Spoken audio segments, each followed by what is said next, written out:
మా తులారాశి వారికి ఈరోజు రాశిఫలాలు ఏ విధంగా ఉన్నాయి? ముఖ్యంగా గృహ వాహన విషయాల మీద దృష్టి కేటాయిస్తారు.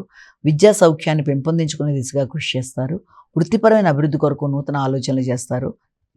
స్థిరాస్తుల కొరకు మీరు తీసుకునే నిర్ణయాలలో లోన్లు లాంటివి తీసుకోవడానికి చేసే ప్రయత్నాలకి అవకాశం అనేది అధికంగా ఉంది. లేదా ఆల్రెడీ మీరు తీసుకున్న గృహ సంబంధించి కానీ భూ సంబంధమైన విషయాలకు సంబంధించిన విషయాలు కానీ ఆల్రెడీ ఉన్న లోన్లని పూర్తి చేయడానికి కూడా ప్రయత్నం లాంటివి చేసే అవకాశం అనేది ఒకటి కనబడుతుంది.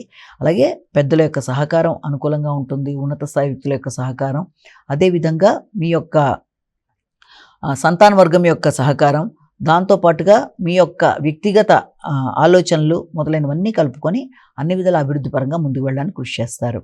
వృశ్చిక రాశి.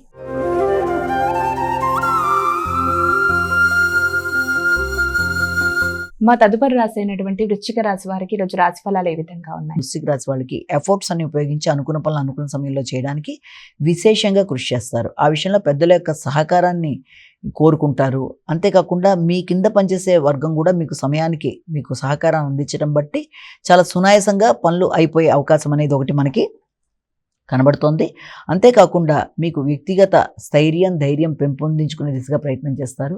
కానీ జ్ఞాపశక్తిని పెంపొందించుకోవాలి. వృత్తిపరమైన విషయాల్లో పై స్థాయి అధికారుల దగ్గర నుంచి మీరు ఆశించిన స్థాయిలో సహకారం లభ్యమయ్యే విషయం మాత్రం కొంతవరకు తక్కువగా ఉండే అవకాశం ఉంది. కుటుంబ సభ్యుల యొక్క సహకారం కూడా కొంతవరకు తగ్గే అవకాశం అనేది ఒకటి కనబడుతుంది. అయినప్పటికీ కూడా మీరు సమయస్ఫూర్తిగా వ్యవహరిస్తూ భాగస్వామి యొక్క సహకారంతో అనుకున్న పనులు అనుకున్నట్టుగా సాధించడానికి అధికంగా కృషి చేసి ఆర్థికంగా ముందుకు వెళ్ళడానికి చేసే ప్రయత్నాలు అనుకూలంగా ఉంటాయి. ధనస్సు రాశి.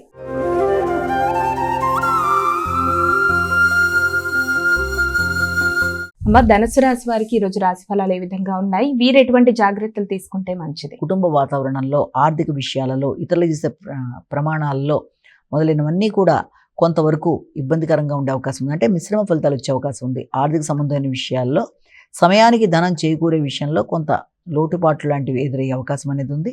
అలాగే మాటల వల్ల ప్రశాంతత కూడా తగ్గే అవకాశం అనేది ఒకటి ఉంది.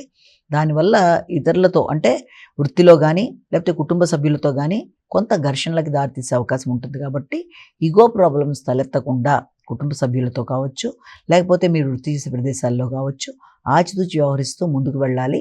కుటుంబ సభ్యులకు ఆరోగ్యం మీద శ్రద్ధ తీసుకోవాలి.